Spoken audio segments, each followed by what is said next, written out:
Hey guys, this is Sonu Ahlawat. हर Sunday की तरह लेकर आ चुका हूं दी करंट अफेयर शो का एपिसोड नंबर 45, जिसमें हम लास्ट वीक यानी कि 22 अगस्त से लेकर 29 अगस्त तक के मोस्ट इंपोर्टेंट एकदम फिल्टर करंट इवेंट्स को डिटेल के साथ डिस्कस करने वाले हैं, जो कि आपके हर एक एग्जाम के लिए बहुत ज्यादा इंपोर्टेंट रहने वाले हैं। आज के एपिसोड का पीडीएफ फाइल हिंदी और इंग्लिश दोनों ही लैंग्वेज में आपको वे टू सक्सेस के टेलीग्राम ग्रुप के अंदर मिल जाएगा, लिंक डिस्क्रिप्शन बॉक्स में है।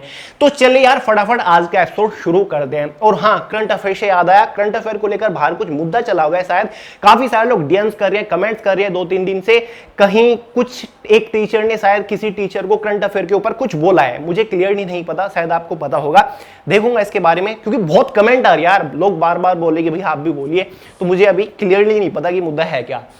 तो यार आज का जो एपिसोड है थोड़ा सा यूनिक है, इसके फॉर्मेटिंग में हमने थोड़ी सी चेंज की है। ऊपर जो है यहां पर मैंने क्वेश्चन की फॉर्म दे दी है, पूरे क्वेश्चन है इंपोर्टेंट। साथ ही इसकी इमेज है, इमेज मैंने छोटी रखी है क्योंकि ये कवर हो जाती थी, काफी सारे लोगों की शिकायत थी। और नीचे जो एक करंट इवेंट है, इसका आंसर आपको देखने को मिलेगा हिंदी और इंग्लिश दोनों लैंग्वेज में। ठीक है, थोड़ा सा इंटरेस्टिंग है। बात करते हैं first most important current event के बारे में। किस शहर में भारत के पहले स्मोक टावर का उद्घाटन हुआ? स्मोक टावर इंपोर्टेंट टर्म है, डिटेल से बताऊंगा ये है क्या। तो फ्रेंड्स, भारत के पहले स्मोक टावर का जो उद्घाटन हुआ, ये जो टावर स्थापित किया गया वो दिल्ली के अंदर किया गया। दिल्ली के अंदर जो कैनॉट प्लेस जगह पड़ती है, वहां पर इस टावर का उद्घाटन किया गया। ये जो टावर है इस तरीके का दिखाई देता है, ये है क्या फ्रेंड्स? ये स्मोक टावर है, यानी कि 1 किलोमीटर के दायरे में जितनी भी पोल्यूटेड एयर रहेगी, जितना भी पोल्यूटेड एटमॉस्फेयर है, उसको रिफाइन करेगा। ठीक है, यानी कि उसको शुद्ध बनाएगा। अब ये काम कैसे करता है मैं आपको दिखा देता हूं। यहां पर देखिए, इसका पूरा इंफ्रास्ट्रक्चर है, इस तरीके से बनाया गया। इसकी जो लंबाई है लगभग 24 मीटर तक का ये ऊंचा है, क्योंकि 1 किलोमीटर एरिया को ये कवर करने वाला है। जितना भी पोल्यूशन फैला हुआ है 1 किलोमीटर के दायरे में, ये उसको रिफाइन करेगा। ठीक है, यानी कि उसको शुद्ध बनाएगा। ये इसमें ऊपर एक फिल्टर लगाया हुआ है, यानी कि जो पोल्यूटेड एयर है वो इसके अंदर से जाएगी, यानी कि पूरी पोल्यूटेड एयर को 1 किलोमीटर तक ये खींचेगा। फिर यहां पर एक फिल्टर एरिया बनाया गया है, जहां पर जो एटमॉस्फेयर है वो फिल्टर होगी। और नीचे यहां पर कुछ फैन लगाए हुए हैं, यानी कि लगभग 40 फैन इसके अंदर इंक्लूड किए गए हैं। यहां पर रिफाइन होगी और जो वो एयर होगी वो यहां से बाहर निकाली जाएगी, यानी कि यहां से पोल्यूटेड एयर आई और यहां से उसको रिफाइन करके शुद्ध करके बाहर निकाल दिया गया। तो भारत के अंदर बहुत सारे टावर ऐसे लगाए जाने हैं, लेकिन एग्जाम में क्वेश्चन जरूर बनेगा कि पहला जो स्मोक टावर है भारत का वो कहां पर स्थापित किया गया। तो सिंपल सा आंसर हो जाएगा भाई, दिल्ली के कैनॉट प्लेस में इसको लगाया गया। लंबाई इसकी ऊंचाई यानी कि 24 मीटर है, और इसको लगाने में जो खर्चा आया है वो लगभग 20 करोड़ रुपए का खर्चा इसमें आया है। तो क्लियर है, याद रहेगा स्मोक टावर क्या है, इस तरीके का भाई ये दिखाई देता है। ये इसमें फैन वगैरह लगे हुए हैं, बहुत इंपॉर्टेंट है, पहला ही क्वेश्चन। नेक्स्ट है, हाल ही में कौन बीएसएफ के डायरेक्टर जनरल के रूप में नियुक्त किए गए? डायरेक्टर जनरल को शॉर्ट में डीजीपी बोलते हैं, और डायरेक्टर जनरल को इंग्लिश में महानिदेशक भी बोलते हैं, यानी कि हिंदी में महानिदेशक। हिंदी वालों ध्यान दीजिएगा, डायरेक्टर जनरल को महानिदेशक भी बोलते हैं। तो हाल ही में friends, BSF border security force जो हमारी है, सुरक्षा बल है, इसके नए डीजी चुने गए, यानी कि जनरल डायरेक्टर चुने गए हैं। जनरल डायरेक्टर अपॉइंट हुए, उनका नाम क्या है? स्क्रीन के ऊपर आप देख रहे हैं, यह है पंकज कुमार सिंह।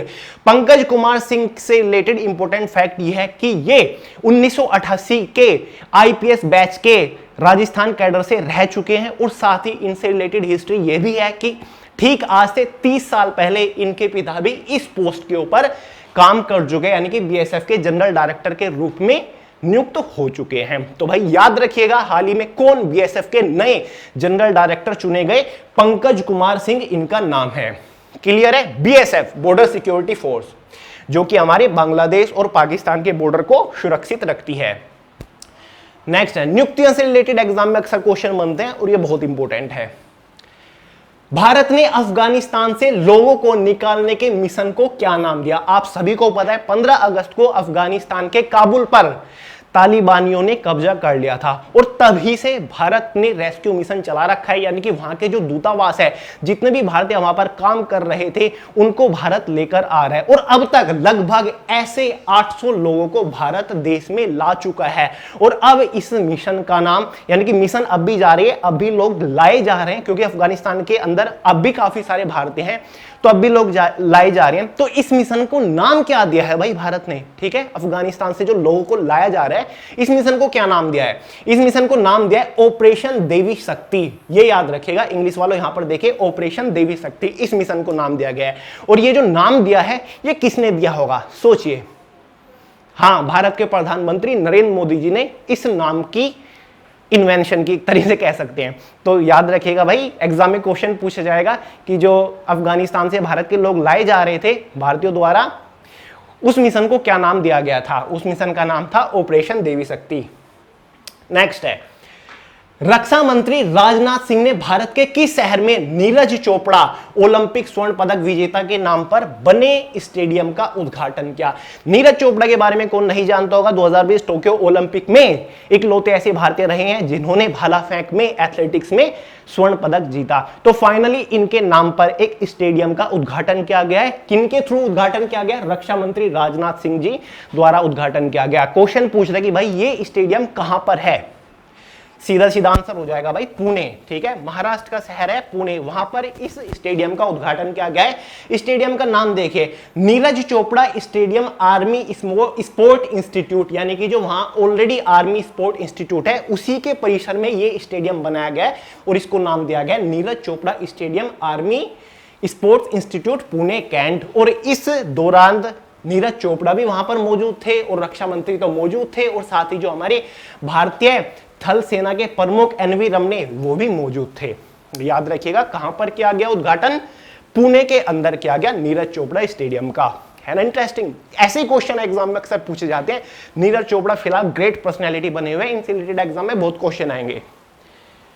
नेक्स्ट है, फॉर्मेट जानते हो दी करंट अफेयर शो का? इंपोर्टेंट करंट अफेयर के बीच में इस वीक में जितनी भी इंपोर्टेंट डेट्स आई होंगी, महत्वपूर्ण दिवस थे, सभी कवर करा दूंगा।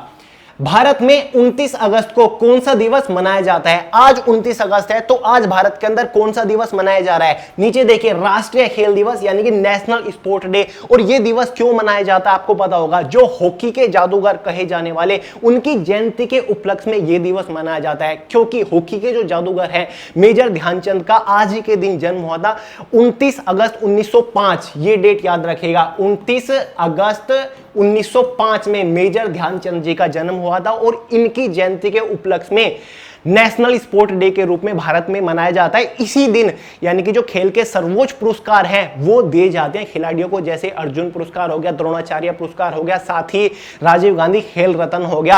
आपको पता ही, एक एपिसोड मैंने आपको बताया था कि राजीव गांधी खेल रत्न अवार्ड का नाम बदल दिया गया है। अब उसका जो नाम है मेजर ध्यानचंद खेल रत्न पुरस्कार कर दिया गया है। तो यह भी इंपॉर्टेंट प्रश्न हो जाता है।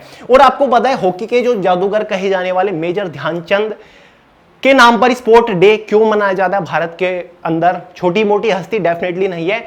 1928 में भारत को गोल्ड मेडल ओलंपिक्स में दिलाया था, 1932 में भारत को गोल्ड मेडल ओलंपिक्स में दिलाया था, 1936 में भारत को गोल्ड मेडल ओलंपिक्स में दिलाया था। ठीक है, कितने गोल्ड मेडल लगातार इन्होंने 3 गोल्ड मेडल दिया है। और ये कहा जाता है 1936 में जब इन्होंने भारत में गोल्ड मेडल जिताया था और इनका जबरदस्त प्रदर्शन देखकर जर्मनी में जो हिटलर थे उन्होंने इनको न्योता दिया था खाने पर, और उन्होंने इनको ऑफर दिया था मेजर ध्यानचंद जी को कि तुम जर्मनी की तरफ से हॉकी खेलो, और इन्होंने उनका ऑफर ठुकरा दिया था कि मैं भारत का हूं, मेरा देश भारत है, मैं भारत के लिए ही खेलूंगा। तो इतने खतरनाक प्रदर्शनकारी ये थे और लगभग शायद 400 से ज्यादा गोल ये कर चुके हैं, जो कि अपने आप में एक बहुत बड़ा रिकॉर्ड है। और इतना ही नहीं, इनको भारत के तीसरे सबसे सर्वोच्च नागरिक पुरस्कार से भी सम्मानित किया गया था शायद 1956 में, जो कि हमारा पद्म विभूषण। तो क्लियर है, ये फैक्ट्स याद रहेंगे इनसे रिलेटेड। तो याद रखेगा भाई, एग्जाम में क्वेश्चन बन सकता है 29 अगस्त को भारत के अंदर कौन सा दिवस मनाया जाता है। वैसे तो इजी सा है, पता हो गया यार सबको। नेक्स्ट है इंपोर्टेंट डेट से रिलेटेड ही, 26 अगस्त को निम्न में से कौन सा दिवस मनाया जाता है? निम्न में यहां ऑप्शन तो है नहीं, लेकिन फिर भी याद रखेगा, हाल ही में 26 अगस्त गया तो इसी दिन विश्व में कौन सा दिवस मनाया गया? तो सिंपल सा है, इमेज देख के समझ गए होंगे, international dog day. International dog day के रूप में मनाया जाता है। अजीब सा लग रहा होगा आपको डॉग डे, तो याद रखेगा भाई 26 अगस्त को इंटरनेशनल डॉग डे के रूप में मनाया जाता है। क्यों दिवस ये मनाया जाता है? क्योंकि फ्रेंड्स ये कहा जाता है कि जो सबसे वफादार जानवर माना जाता है वो डॉग यानी कि कुत्ता ही है। और 4 पैरों का एक दोस्त कहा गया है कि 4 पैरों का एक दोस्त इंसान का इस दुनिया में एग्जिस्ट करता है। और जो दुनिया के अंदर कुछ डॉगीज की दुर्दशा है उनको सुधारने के लिए, यानी कि उनको गोद लेने के लिए लोगों को जागरूक करना, ठीक है, कि कुत्ते जो हैं उनको गोद लीजिए, उनको पालिए, ठीक है, क्योंकि बहुत सारे कुत्ते सड़कों पर घूम रहे हैं इस तरीके से, तो उनकी दुर्दशा ठीक हो सके। और सबसे वफादार जानवर होता है। और एक शोध के अकॉर्डिंग ये पता लगाया गया कि जो इंसान कुत्ता पालता है उसको दिल की बीमारी बहुत कम होती है, ना के बराबर ही होती है। और जो लोग कुत्ता पालते हैं उनका फिजिकल एक नॉर्मल इंसान से काफी बेटर होता है। ये एक स्टडी के अकॉर्डिंग बताया गया है, साइंटिफिक रिसर्च के अकॉर्डिंग। तो याद रखिएगा भाई, 26 अगस्त को इंटरनेशनल डॉग डे के रूप में मनाया जाता है। क्यों मनाया जाता है, आई थिंक मैंने आपको समझाने की कोशिश किया और समझ भी गए होंगे। नेक्स्ट है 26 अगस्त को कौन सा दिवस मनाया जाता है। नीचे मैंने क्लियरली लिखा हुआ है महिला समानता दिवस, इंग्लिश में वुमेन्स इक्वालिटी डे। याद रखिएगा 26 अगस्त को ही इंटरनेशनल डॉग डे के रूप में मनाया जाता है और 26 अगस्त को ही वुमेन्स इक्वालिटी डे के रूप में भी मनाया जाता है। यह दिन मनाने का सिंपल सा फंडा यह है कि समाज के अंदर जागरूकता फैलाने के लिए, महिलाओं के अधिकारों को लेकर, महिलाओं को समान अधिकार दिलाने के लिए समाज के अंदर इस दिवस को मनाया जाता है, ताकि हम लोगों की सोच बदल सके। भले ही कानूनी तौर पर आज महिलाओं को समान अधिकार हो, लेकिन आज भी बहुत सारी जगह ऐसी हैं, आज भी बहुत सारे लोग ऐसे हैं जो कि एक दोहरी मानसिकता लेकर घूम रहे हैं लिंग के प्रति, ठीक है, कि महिलाएं हैं, इसको ये करने का अधिकार नहीं है। तो इसी मानसिकता को दूर करने के लिए यह दिवस हर साल 26 अगस्त को मनाया जाता है। और क्या आपको पता है दुनिया भर में सबसे पहले महिलाओं के अधिकारों के लिए आवाज कब उठी थी? Yes, United state of America में उठी थी 1920 में। क्योंकि फ्रेंड 1920 से पहले अमेरिका में महिलाओं को पूर्ण रूप से वोट करने का भी अधिकार नहीं था। एक डेट याद रखिएगा, 26 अगस्त 1920 को, 26 अगस्त 1920 को पहली बार अमेरिका के अंदर महिलाओं को अधिकार मिला वोटिंग करने का। और इसी दिन से 26 अगस्त को हर साल वुमेन इक्वालिटी डेज के रूप में मनाया गया। और आपको पता है इंडिया के अंदर भी 1950 से पहले पूर्ण रूप से महिलाओं को वोटिंग करने का अधिकार नहीं था। 1950 के बाद महिलाओं को वोटिंग करने का अधिकार मिला पूर्ण रूप से। 1920 या फिर 1921 में मद्रास स्टेट में पहली बार महिलाओं ने वोट किया था। उसके बाद धीरे धीरे पूरे भारत में यह फैलना शुरू हो गया और 1950 के बाद पूरे भारत में महिलाओं को यह अधिकार मिला। तो और भी जितने अधिकार है महिलाओं को, उसमें भी समानता दिलाने के लिए यह दिवस मनाया जाता है। तो याद रहेगा वुमेन्स इक्वालिटी डे कब मनाया जाता है? 26 अगस्त को मनाया जाता है हर साल। नेक्स्ट है भाई, हाल ही में वित्त मंत्री निर्मला सीतारमण ने किस योजना का शुभारंभ किया? ये क्वेश्चन समझने वाला है। तो हाल ही में इंडिया की जो फाइनेंस मिनिस्टर है निर्मला सीतारमण जी, स्क्रीन के ऊपर आप देख रहे हैं, इन्होंने एक योजना का शुभ आरंभ किया है। योजना का नाम क्या है? ध्यान से समझिएगा, राष्ट्रीय मुद्रीकरण पाइपलाइन, इंग्लिश में नेशनल मोनेटाइजेशन पाइपलाइन। मुद्रीकरण जो होता है उसको बोलते हैं मोनेटाइजेशन। मोनेटाइजेशन का मतलब होता है कि जिस चीज से हम पैसा कमा सके, मोनेटाइजेशन। मान लीजिएगा कि मेरे पास एक घर है, वो खाली पड़ा हुआ है, उससे मेरी कोई कमाई नहीं हो रही है, अगर मैं उसको रेंट पे देता हूं तो वो मेरा घर मोनेटाइज हो जाएगा, क्योंकि वो मुझे कमा के देगा। यूट्यूब चैनल्स होते हैं, उन पे ऐड लग जाते हैं, वो मोनेटाइज होते हैं क्योंकि वो हमें इनकम जनरेट करके दे रहे हैं। उसको बोलते हैं हिंदी में मुद्रीकरण या फिर इंग्लिश में मोनेटाइजेशन। तो हाल ही में भाई फाइनेंस मिनिस्टर ने नेशनल मोनेटाइजेशन पाइपलाइन, राष्ट्रीय मुद्रीकरण पाइपलाइन शुरू किया है। ये योजना क्या है ये भी पूछा जा सकता है। अगर ये पूछा गया कि किसने ये योजना शुरू की, तो आप सिंपली कह दोगे कि भाई वित्त मंत्री निर्मला सीतारमण जी ने शुरू किया। लेकिन योजना है क्या? इस योजना के तहत होगा भारत के अंदर जितनी भी ऐसी संपत्ति पड़ी हुई है जिसमें सेंट्रल गवर्नमेंट यानी कि केंद्र सरकार ने इन्वेस्ट किया हुआ है, उनको मोनेटाइज किया जाएगा, ठीक है, उनसे किराया वसूला जाएगा। ऐसी संपत्ति जिसका खास तौर से इस्तेमाल नहीं किया जा रहा है या फिर जो बेकार पड़ी है, यानी कि ऐसे बड़े बड़े हवाई अड्डे जो फिलहाल बेकार पड़े हैं, ऐसी बड़ी बड़ी सड़कें जो फिलहाल बेकार पड़ी हैं, ऐसे बड़े बड़े बिजली जनरेट करने वाले बिजली घर जो फिलहाल बेकार है, लेकिन जिनमें सेंट्रल गवर्नमेंट ने इन्वेस्ट किया है, लेकिन वो फिलहाल सेंट्रल गवर्नमेंट को कमा के नहीं दे रहा है, उनको किराए पे देगी, एक तरीके से उनसे किराया वसूलेगी गवर्नमेंट। और ये कहा जा रहा है कि लगभग 6 लाख करोड़ रुपए गवर्नमेंट वसूल लेगी, यानी कि इतना गवर्नमेंट को फायदा होगा अगर इसके ऊपर ध्यान दिया जाए। तो भाई ये योजना शुरू हो चुकी है और लगभग 2022 यानी कि वित्तीय वर्ष 2022 से लेकर 2025 तक ये योजना काम करने वाली है, यानी कि ये पैसा वसूलने का काम करने वाली है। 4 साल के अंदर, 3-4 साल के अंदर ये लगभग 6 लाख करोड़ रुपए वसूल लेंगी उस संपत्ति से। याद रखिएगा, राष्ट्रीय मुद्रीकरण पाइपलाइन, नेशनल मोनेटाइजेशन पाइपलाइन है इस योजना का नाम। नेक्स्ट, हाल ही में सुप्रीम कोर्ट ने कितने जजों की नियुक्ति की है? हाल ही में सुप्रीम कोर्ट ने कितने जजों की नियुक्ति की है? अगर मैं आपसे पूछूं कि जो भारत का सुप्रीम कोर्ट है उसके अंदर कितने जज होते हैं including chief justice of India, तो मेरे हिसाब से 90% लोगों का आंसर रहेगा कि भैया 31 जज होते हैं सुप्रीम कोर्ट के अंदर। लेकिन यहां पर आप गलत हो। 2019 के बाद राज्यसभा लोकसभा में एक एक्ट जारी हुआ था, एक बिल जारी हुआ था, जिसके बाद 31 जजों की जगह सुप्रीम कोर्ट के अंदर 34 जज हो गए थे, यानी कि 3 जज और बढ़ा दिए गए थे। अगर एग्जाम में कभी भी क्वेश्चन बन जाए कि सुप्रीम कोर्ट के अंदर कितने जज होते हैं including chief justice of India, तो आप कहोगे कि भाई 34 जज होते हैं। अगर एक्सक्लूडेड ऑफ इंडिया पूछा जाए, यानी कि चीफ जस्टिस ऑफ इंडिया को ना मिलाया जाए, तो 33 के आसपास होंगे। तो फिलहाल चीफ जस्टिस ऑफ इंडिया को मिलाकर सुप्रीम कोर्ट के अंदर 34 यानी कि 34 जज हैं। और हाल ही में ये क्वेश्चन हमारा क्या था, हाल ही में सुप्रीम कोर्ट में कितने जजों की नियुक्ति हुई है? ठीक है, नियुक्ति हुई है लगभग 9 नए जजों की नियुक्ति हुई है, जिसमें से इंक्लूडेड 3 महिलाएं, 3 महिला जज भी हैं। और इनके जो अपॉइंटमेंट यानी कि जो अपॉइंटमेंट लेटर होता है, किसने हस्ताक्षर किए होंगे? क्योंकि एग्जाम में क्वेश्चन बन जाता है कि जो सुप्रीम कोर्ट के जज होते हैं उनको कौन नियुक्ति दिलाता है। सिंपल सा आंसर हो जाएगा भाई राष्ट्रपति, यानी कि भारत के राष्ट्रपति रामनाथ कोविंद जी ने इनके अपॉइंटमेंट लेटर पर दस्तखत किए हैं, हस्ताक्षर किए हैं। उनके बाद इनको सुप्रीम कोर्ट का जज नियुक्त किया गया है। तो याद रखिएगा, टोटल 34 जज होते हैं सुप्रीम कोर्ट के अंदर आफ्टर 2019 एक्ट।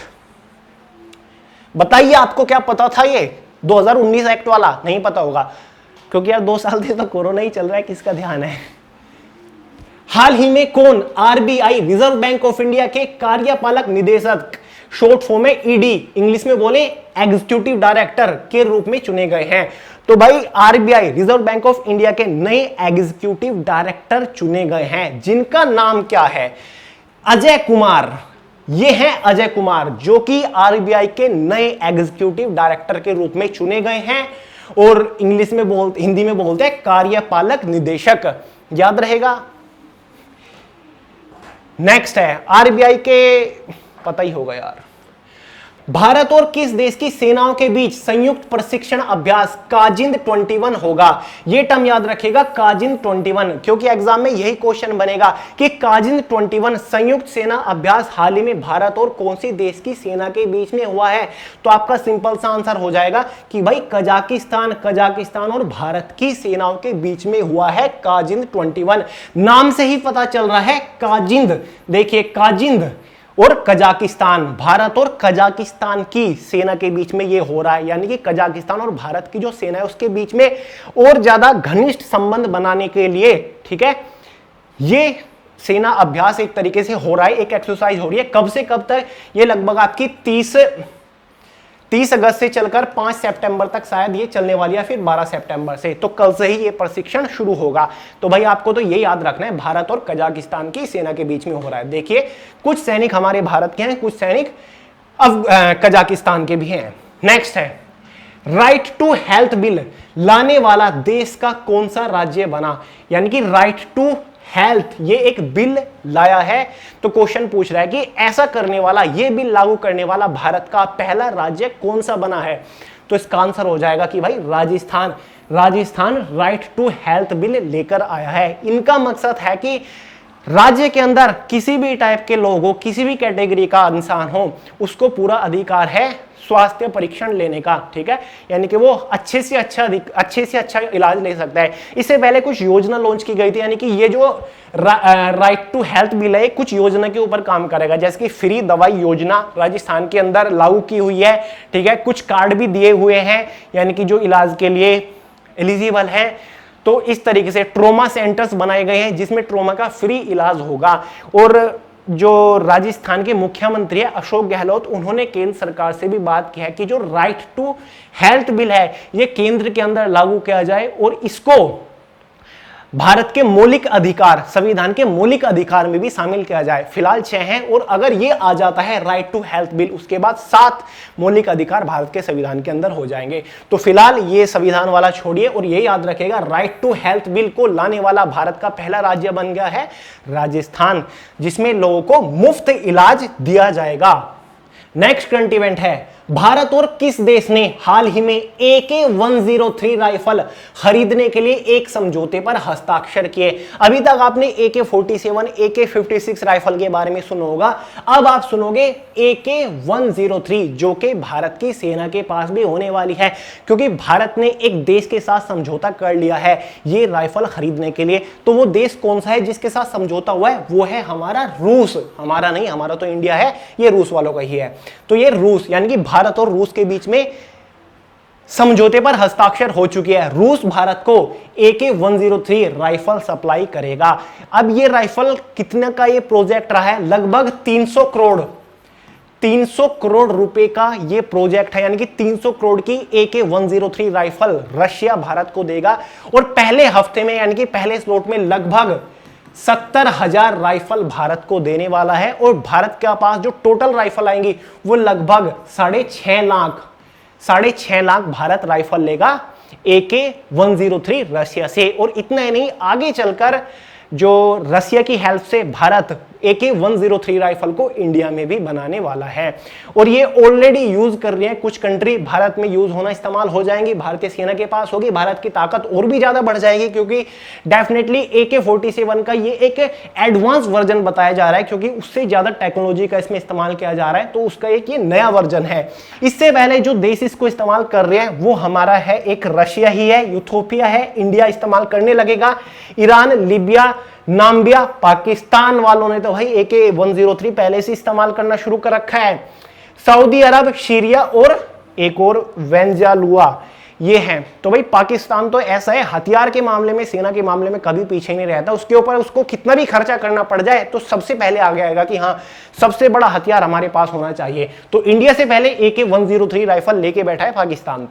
तो भाई याद रखिएगा क्या राइफल का नाम है, AK-103। फेसबुक ने भारत के कितने शहरों में लघु व्यवसाय ऋण पहल, इंग्लिश में बोले तो स्मॉल बिजनेस लोन इनिशिएटिव का शुभारंभ किया है? फ्रेंड्स, फेसबुक ने भारत के अंदर एक पहल का शुभारंभ किया है, जिस पहल को इंग्लिश में बोला गया है स्मॉल बिजनेस लोन इनिशिएटिव, लघु व्यवसाय ऋण पहल। इसका मतलब यह है कि फेसबुक इंडिया के अंदर बिना गारंटी के, बिना किसी प्रूफ के, बिना किसी जमानत के जो छोटे व्यवसाय हैं, ठीक है, उनको लोन प्रोवाइड करेगा, उनको लोन देगा। तो क्वेश्चन हमारा पूछ रहा है कि फेसबुक भारत के अंदर कितने शहरों में ये लोन देने वाला है, यानी कि कितने शहरों में स्मॉल बिजनेस लोन इनिशिएटिव का शुभारंभ किया है फेसबुक ने? तो लगभग 200 शहरों में, भारत के जो 200 शहर हैं इसमें फेसबुक लोन देगा लोगों को, यानी कि जो छोटे व्यवसाय हैं, जो छोटे बिजनेस हैं, उनको देने वाला है। और मेरे पास ये डेफिनेटली आज से लगभग 10 दिन पहले ऑफर आ गया था, ठीक है, ये मेरे पास मैसेज आ गया था, ईमेल आ गया था इसका। तो याद रखिएगा कौन है फेसबुक, और फेसबुक ऐसा करने वाला पहला बना है भारत। यानी कि ऐसा मतलब इस फेसबुक ने जो ये मतलब लघु व्यवसाय ऋण पहल शुरू की है, ये अब तक दुनिया का पहला ऐसा देश भारत बन गया जिसमें ये इनिशिएटिव शुरू हुआ है, ठीक है, लघु व्यवसाय ऋण पहल फेसबुक ने शुरू किया है। तो भारत ऐसा पहला देश बन गया है, इसलिए इंपॉर्टेंट हो जाता है ये। नेक्स्ट है ISIS के क्या है, तालिबान से क्या है इसका नाजा। ये मैंने इसलिए डाल दिया था, जनरल नॉलेज के लिए इंपॉर्टेंट है और एग्जाम में भी पूछा जा सकता है। ISIS के बारे में जानते होंगे, एक आतंकी संगठन है जो कि फिलहाल पाकिस्तान और अफगानिस्तान के अंदर सक्रिय है। हाल ही में जो काबुल के अंदर बॉम्ब ब्लास्ट हुआ था उसकी पूरी जिम्मेदारी ISIS ने ली है। और बहुत टाइम से ये बताया जा रहा है कि प्लानिंग कर रहा था ISIS कि अमेरिका के जो जवान वहां पर तैनात थे अफगानिस्तान के अंदर, उनके ऊपर अटैक करने के लिए, ठीक है। लगभग 100 के आसपास जवानों की जान गई है अमेरिका के वहां पर। तो ISI डेफिनेटली एक आतंकी संगठन है जिसका तालिबान का जो संगठन है उसके साथ 36 का आंकड़ा है, ठीक है, इनका कोई आपस में संबंध नहीं है, 36 का आंकड़ा इनका है। और जो ISIS ये के एक संगठन है, ये जिहाद और अलकायदा वाली इनकी सोच रखते हैं, ठीक है, उसके ऊपर ये चलते हैं, उसके नक्शे कदम पर ये चलते हैं। नेक्स्ट है कोरोना की तीसरी लहर अक्टूबर में संभव, बच्चों पर खतरा। ये भी मैंने इसलिए डाल दिया था, जनरल नॉलेज के लिए इंपॉर्टेंट है, और भले ही एग्जाम में ना पूछे जाए, एग्जाम में पूछे जाने वाला क्वेश्चन है भी नहीं है, लेकिन फिर भी आपको पता रहना चाहिए, आपको सुरक्षित, आपको अलर्ट हो जाना चाहिए। फ्रेंड्स, एक रिपोर्ट जारी की गई है, ठीक है, कुछ एक्सपर्ट ने रिपोर्ट जारी की गई है कि जो थर्ड वेव है कोरोना की वो गारंटीडली आएगी, और वो सितंबर, अक्टूबर या फिर नवंबर में जरूर आएगी। सितंबर में नहीं तो अक्टूबर में, अक्टूबर में नहीं तो नवंबर में गारंटीडली आएगी, और ज्यादा से ज्यादा बच्चों को इसमें इफेक्ट करने वाली है। लेकिन रिपोर्ट के अकॉर्डिंग ये भी बताया गया है कि जो 12 साल से ऊपर के जो बच्चे हैं उनको वैक्सीन के लिए मंजूरी दे दी गई है। जायडस कैडिला की जो वैक्सीन है, जाय कोविड, ये वैक्सीन लगभग अभी थोड़े दिन में 1 सितंबर को शायद इसका शुरुआत हो जाएगी 12 साल से ऊपर के बच्चों को लगने के लिए। तो एग्जाम में ये क्वेश्चन बन सकते कि हाँ 12 साल से ऊपर के बच्चों को जो वैक्सीन लग रही है या फिर कौन सी वैक्सीन को मंजूरी मिली है, तो जायडस कैडिला जाय कोविड वैक्सीन है। तो भाई तैयार रहिएगा, अक्टूबर में कोविड-19 की थर्ड वेव आने वाली है, रिपोर्ट के अकॉर्डिंग बताया जा रहा है, एक्सपर्ट के अकॉर्डिंग ये बताया जा रहा है। उम्मीद है कि इस बार इतना तांडव ना मचाए कोरोना, क्योंकि ज्यादातर लोगों को वैक्सीन लग चुके हैं, लेकिन ये कहा जा रहा है कि वैक्सीनेशन की जो स्पीड है वो काफी कम हो गई है, लोग वैक्सीन नहीं लगवा रहे हैं। वो तो इसलिए नहीं लगवा रहे हैं क्योंकि पता है कि फिलहाल थोड़ा सा कोरोना शांत है, दक्षिण में थोड़ा ज्यादा है, लेकिन यहाँ पर उत्तर पूर्व इसमें कम है, इसलिए लोग जा नहीं रहे हैं। जब थर्ड वेव आ जाएगी तब वहां पर भीड़ लगाएंगे, तब स्लॉट भी नहीं मिलते बुक करने के लिए। तो यार अगर आपने वैक्सीन नहीं लगवाई है, फटाफट वैक्सीनेशन करवाइए, वैक्सीन लगवाइए, क्योंकि यही एक लौता रास्ता है थर्ड वेव से बचने के लिए। और यार उम्मीद है कि इस बार इतनी बुरी हालत ना हो जो सेकंड वेव हुई थी, यानी कि ऑक्सीजन भी अवेलेबल नहीं थी, बेड्स खाली नहीं थे। तो यार यही प्रे करते हम तो कि इतनी बुरी तरह ना आए। तो फिर भी यार सुरक्षित रहिए, आप बच के रहिए और औरों को भी अवेयर करते रहिए इससे रिलेटेड। बाकी अपने परिवार घर वालों का भी ध्यान रखिए। तो चलिए फ्रेंड्स, आज का एपिसोड इतना ही था, यहीं पर खत्म करते हैं। आज थोड़ा वेदर खराब है, इसकी वजह से लाइट गई हुई है, बड़ी प्रॉब्लम हो रही है, खड़ा भी नहीं हो जा रहा। तो अगर आपको पसंद आया हो, क्योंकि हमने थोड़ा सा चेंज भी किए हैं, क्वेश्चन रख दिए एक्सप्लेनेशन की जगह, तो लाइक करेगा वीडियो को, दोस्तों के साथ शेयर करेगा। आपको पीडीएफ कहाँ भाग रहा है भाई, पीडीएफ आपको टेलीग्राम के अंदर मिल जाएंगे, वीडियो सक्सेस सर्च करोगे तो टेलीग्राम को ज्वाइन कर लीजिएगा, हिंदी इंग्लिश में पीडीएफ मिल जाएगा। इंस्टाग्राम के ऊपर फॉलो कर लीजिएगा, सोनू अहलावत +T के नाम से आपको मिल जाएगा, और बाकी चैनल को सब्सक्राइब कर लीजिएगा। और बस यार इतना ही है, मिलते हैं अगली वीडियो में बहुत जल्द, तब तक के लिए जय हिंद।